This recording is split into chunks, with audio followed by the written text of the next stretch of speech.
Good afternoon students, I welcome you on your very own YouTube channel Manoj Jahangir classes. और आज की class में हम लोग डिस्कस करने वाले हैं Indian economic development class 12th का चैप्टर नंबर 4, जो हम पिछली क्लास में जिसका एक सेक्शन हम लोग डिस्कस कर चुके हैं, जिसके अंदर हमने जो है डिस्कस किया था सबसे पहले तो मीनिंग ऑफ इंडस्ट्रियलाइजेशन, एंड उसके बाद हमने बात की थी इम्पोर्टेंस ऑफ इंडस्ट्रियलाइजेशन की, और उसके बाद हमने एक और टॉपिक लिया था leading role of public sector in the development of Indian economy.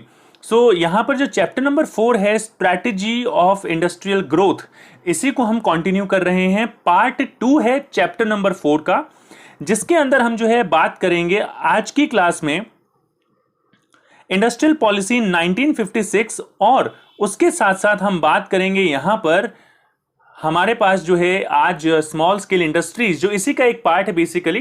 तो इंडस्ट्रियल पॉलिसी रेजोल्यूशन 1956 को जो है हम यहां पर डिस्कस करने जा रहे हैं स्टूडेंट्स।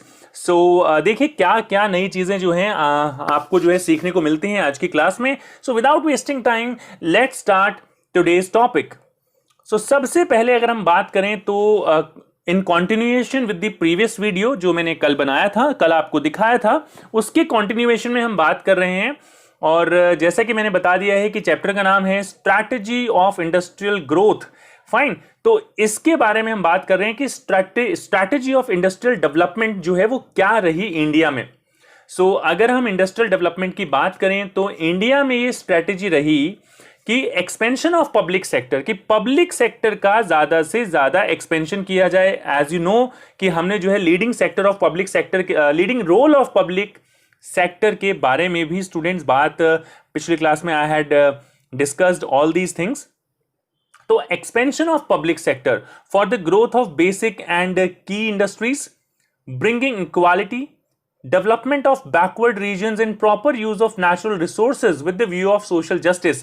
तो ये कुछ चीजें हमने कंसिडर करके जो है एक स्ट्रैटेजी बनाई कि एक्सपेंशन होना चाहिए पब्लिक सेक्टर का, so that we would be able to achieve all these things, की एक ग्रोथ हो बेसिक और की इंडस्ट्रीज की, इक्वालिटी को हम लेके आए इकोनॉमी में, development of backward regions that would be possible with the help of this policy, this strategy, and proper use of natural resources with the view of social justice. Social justice को ध्यान में रखते हुए हम हमारे resources का use करें।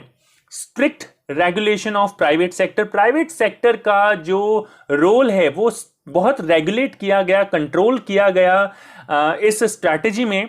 क्यों किया गया ये आपको आगे देखने को पता लगेगा कि क्या रीजन थे। उसके कुछ मेरिट्स भी थे for given period of time, और उसके कुछ डीमेरिट्स भी थे। तो slowly and gradually you will come across all these things point. But थोड़ा सा मैं आपको हिंट यहां पर दे देता हूं कि industrial development and regulation act बनाया गया 1951।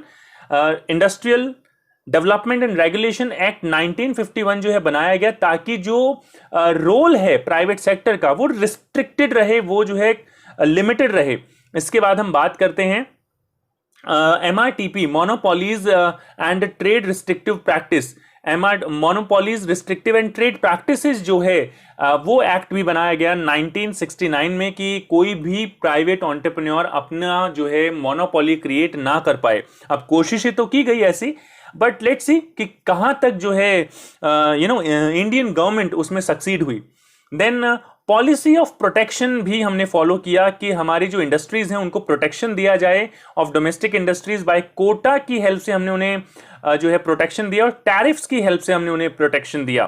तो ये भी आप आगे पढ़ेंगे कि किस तरीके से क्या क्या चीजें हुई। कोटा मतलब एक क्वांटिटी पे जो आप इंपोर्ट करते हो उस पर लिमिटेशन लगा देना, और टैरिफ्स यानी कि जब आप जो है टैक्स वगैरह लगा देते हैं इंपोर्ट्स पर, तो इस तरीके की टैक्स और क्वांटिटी को रिस्ट्रिक्ट करने वाली पॉलिसी की हेल्प से जो है ये सारी चीजें पॉसिबल हुई।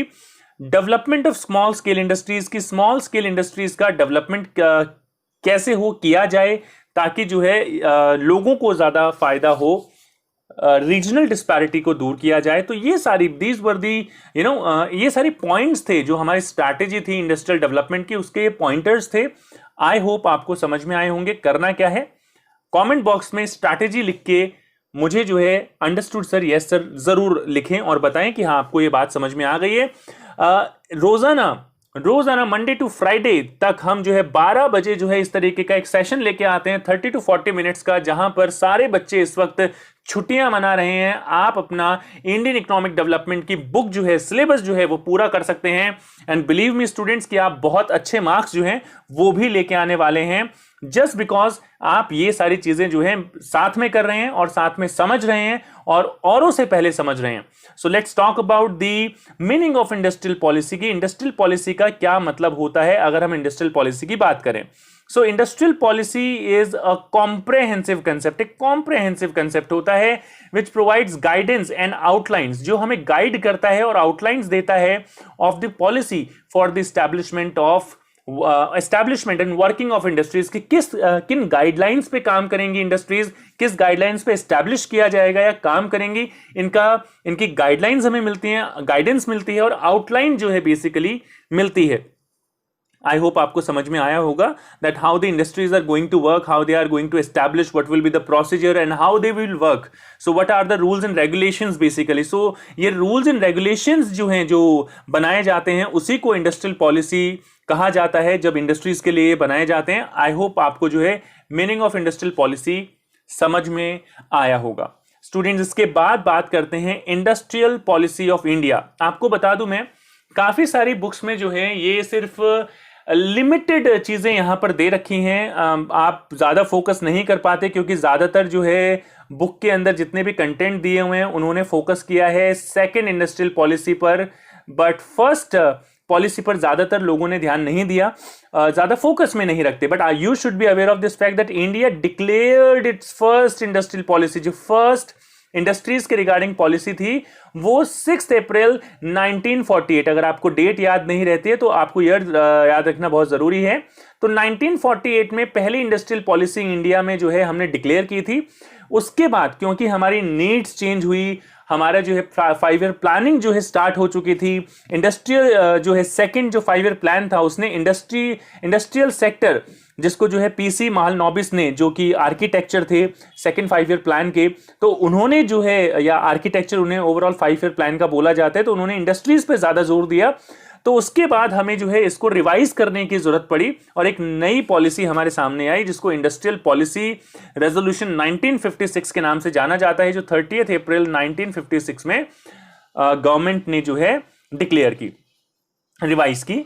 इसके बाद हम बात करते हैं कि what were the objectives of industrial policy 1956। जो आईपीआर 1956 था, इंडस्ट्रियल पॉलिसी रेजोल्यूशन 1956 था, उसके ऑब्जेक्टिव्स जो थे वो क्या थे students. So if I talk about the objective students, then accelerate growth rate by industrialization, कि जो ग्रोथ रेट है, the core objective was to accelerate the growth rate by industrialization, की इकोनॉमी की ग्रोथ रेट को industrialisation के through increase किया जाए। आपको पता होना चाहिए कि on the eve of independence जो इंडस्ट्रीज थी, इंडियन इंडस्ट्रीज थी, उनकी सिचुएशन ज्यादा अच्छी नहीं थी या अच्छी थी ही नहीं, इंडस्ट्रीज थी ही नहीं हमारे पास। सही बात अगर हम करें तो इंडस्ट्रीज की शॉर्टेज थी, तो इंडस्ट्रियलाइजेशन को पुश दिया गया यहां पर।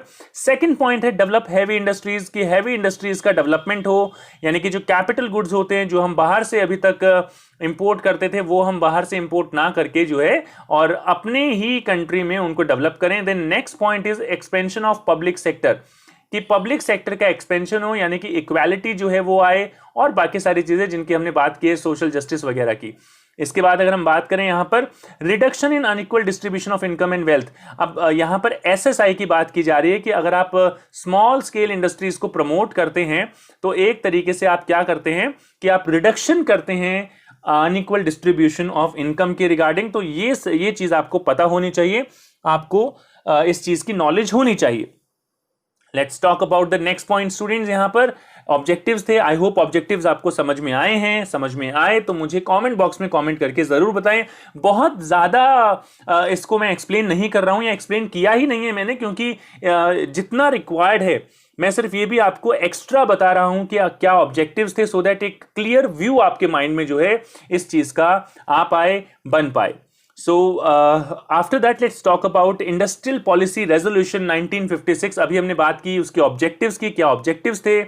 अब हम बात कर रहे हैं इंडस्ट्रियल पॉलिसी रेजोल्यूशन 1956 की। Industrial policy resolution of 1956 aimed at developing our economy on socialistic या सोशलिस्ट लाइंस।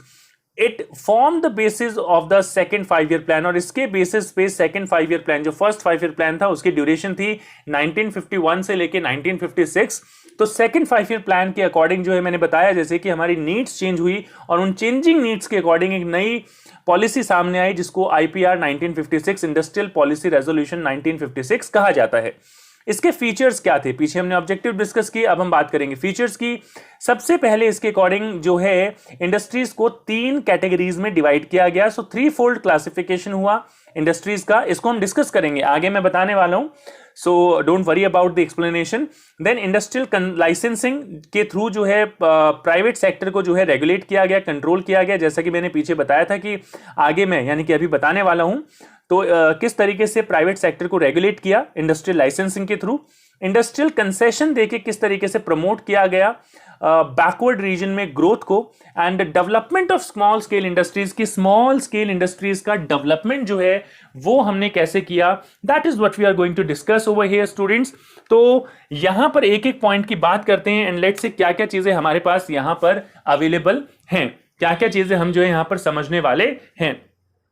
तो सबसे पहले मैं बात करूंगा स्टूडेंट्स यहां पर main features of industrial policy resolution 1956 के पहले पॉइंट की 3 फोल्ड क्लासिफिकेशन ऑफ इंडस्ट्रीज की। इंडस्ट्री को 3 कैटेगरीज में बांटा गया, category A, category 1, category 2, category 3।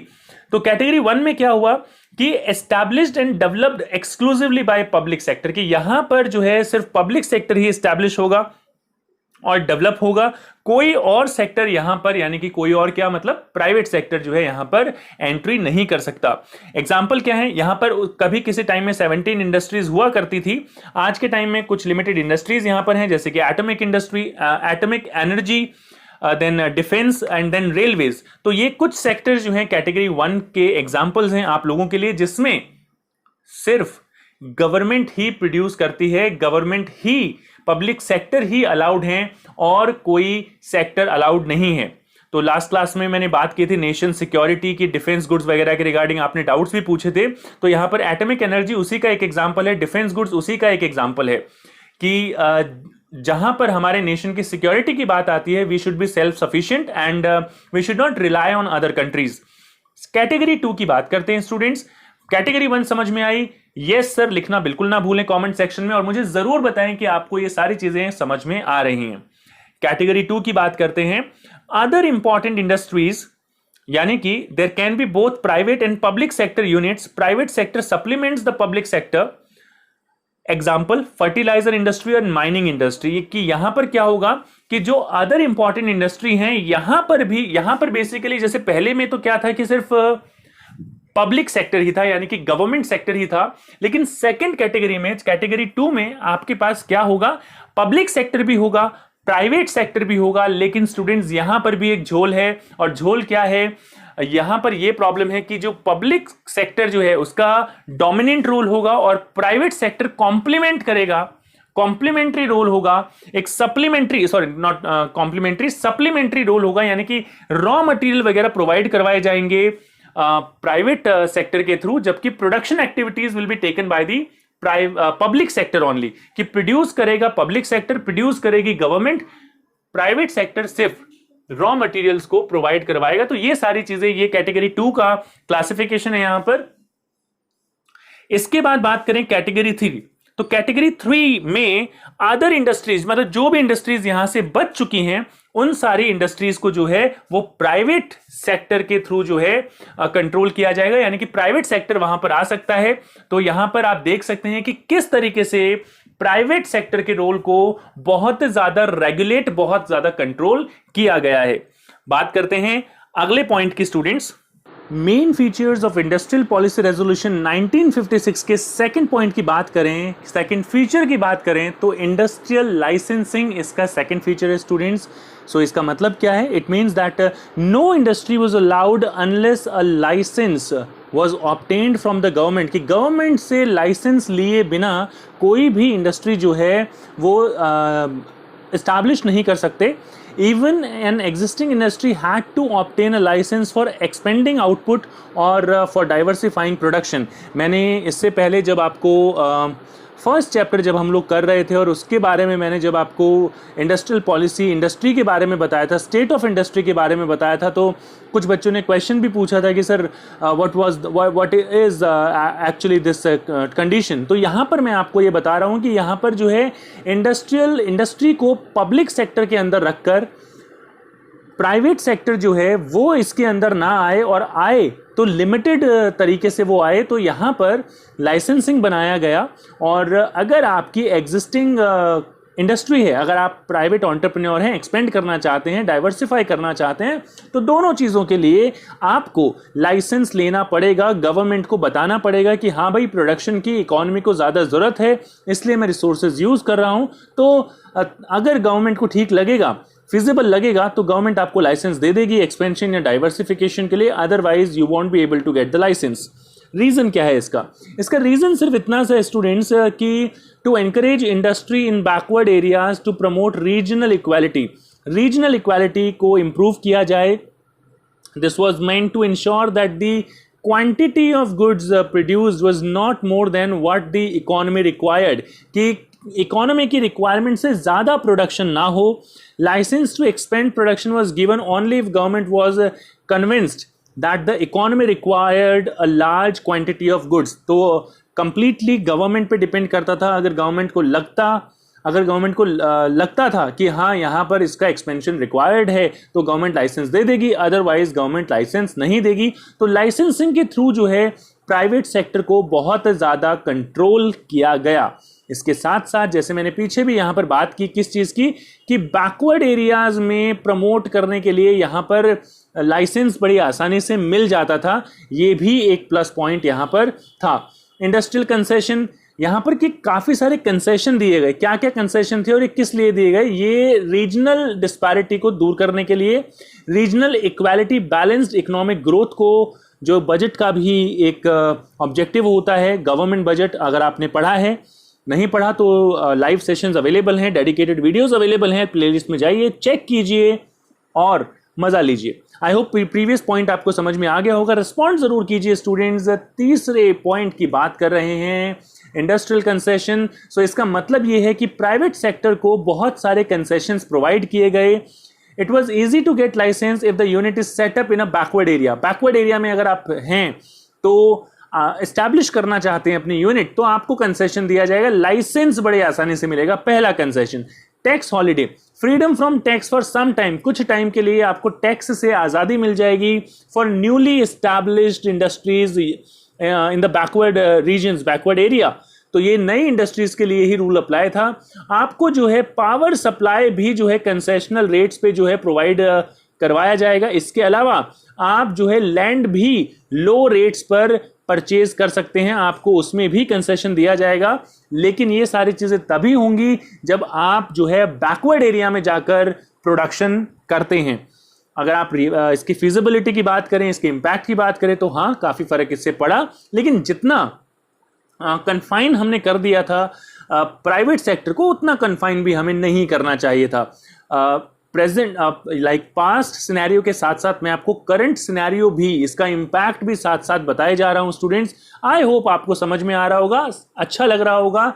अच्छा लग रहा है लाइक कर दीजिए वीडियो को, और कमेंट बॉक्स में अंडरस्टूड सर लिखना बिल्कुल ना भूलें. पॉइंट नंबर 4 की बात कर रहे हैं, एक और फीचर IPR 1956 का. It was believed that SSI, small scale industries, यहाँ पर पॉइंट है development of small scale industries की, स्मॉल स्केल इंडस्ट्री का डेवलपमेंट किया जाए. So it was believed that SSI generate more employment, so higher priority was given to it for achieving or for the achievement the objective of employment and equity. या to achieve the objective of employment and equity. Employment opportunity बढ़ाने के लिए और equity को increase करने के लिए SSI का रोल जो है वो उसको हायर प्रायोरिटी दी गई. Some products and areas were specifically reserved for SSI. कुछ प्रोडक्ट्स और कुछ एरिया स्पेशली SSI के लिए रिजर्व कर दिए गए. Protection from competition with the industrial product, industrial product से इनका कंपटीशन ना हो उससे भी इनको प्रोटेक्शन दी गई।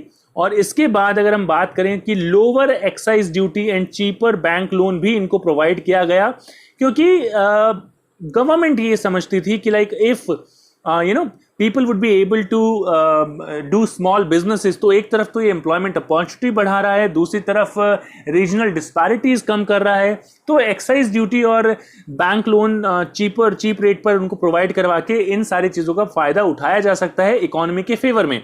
इसके अलावा टेक्निकल एंड मार्केटिंग सपोर्ट भी उनको दिया गया कि उनके थ्रू प्रोड्यूस किए हुए गुड्स जो हैं इंटरनेशनल मार्केट में सेल किए जाएं। इस तरीके की काफ़ी सारा सपोर्ट जो है उनको दिया गया। तो ये फीचर्स थे आईपीआर 1956 के स्टूडेंट्स। इसके बाद अगर हम बात करें, आई होप यहां तक ये 4 पॉइंट आईपीआर 1956 के आपको समझ में आ गए होंगे। यस सर लिखकर ज़रूर बताएं। जैसा कि आप देख सकते हैं स्क्रीन पर, एक तरफ मटके वगैरह बनाए जा रहे हैं, एक तरफ एक पर्सन जो है यहाँ पर जो है काम कर रहा है, यहाँ पर भी कुछ छोटा बिजनेस जो है स्टार्ट किया जा रहा है। इसके साथ साथ आप देख सकते हैं यहाँ पर कुछ फीमेल्स जो हैं वो कुछ काम कर रही हैं स्मॉल स्केल इंडस्ट्री का।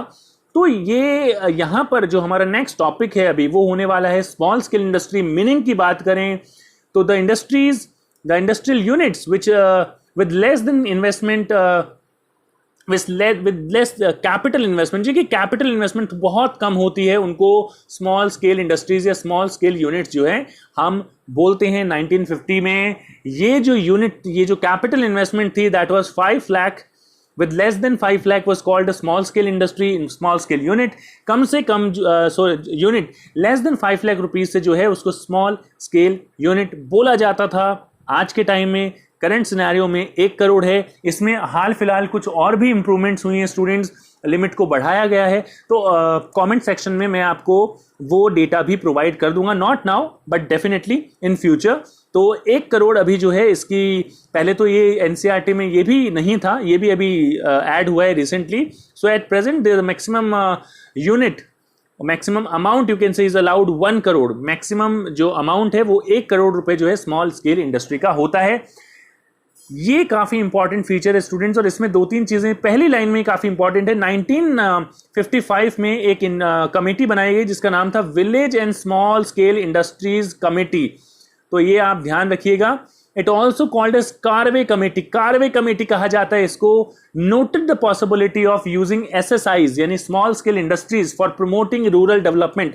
उनका ये मानना था, उस कमेटी का ये मानना था कि एम्प्लॉयमेंट जनरेट करती है, रीजनल जो डिफरेंसेस हैं, अनबैलेंस्ड इकोनॉमिक ग्रोथ है, उसको जो है ये कहीं ना कहीं बैलेंस ग्रोथ की फॉर्म में जो है इकोनॉमी के लिए अचीव करने में हेल्प करती है। एम्प्लॉयमेंट के लिए मैंने जैसे बार बार बता ही रहा हूं मैं, पोर्टेबल बिजनेस होता है, कोई भी स्टार्ट कर सकता है, कहीं भी स्टार्ट कर सकता है। तो कार्वे कमेटी ने ये बताया कि रूरल डेवलपमेंट जो है इससे प्रमोट किया जा सकता है। कार्वे कमेटी का नाम याद रखिएगा, 1955 में एस्टैब्लिश हुई थी, बनाई गई थी। Village and small scale industries committee बोला जाता है इसे।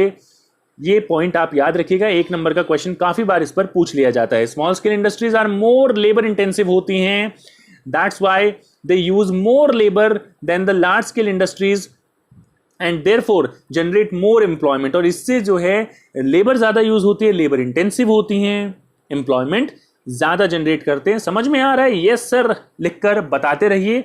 They can be set up in backward areas. Backward areas में सेटअप की जा सकती हैं। They help in achieving the regional equality, जैसे मैंने आपको पहले ही बता दिया।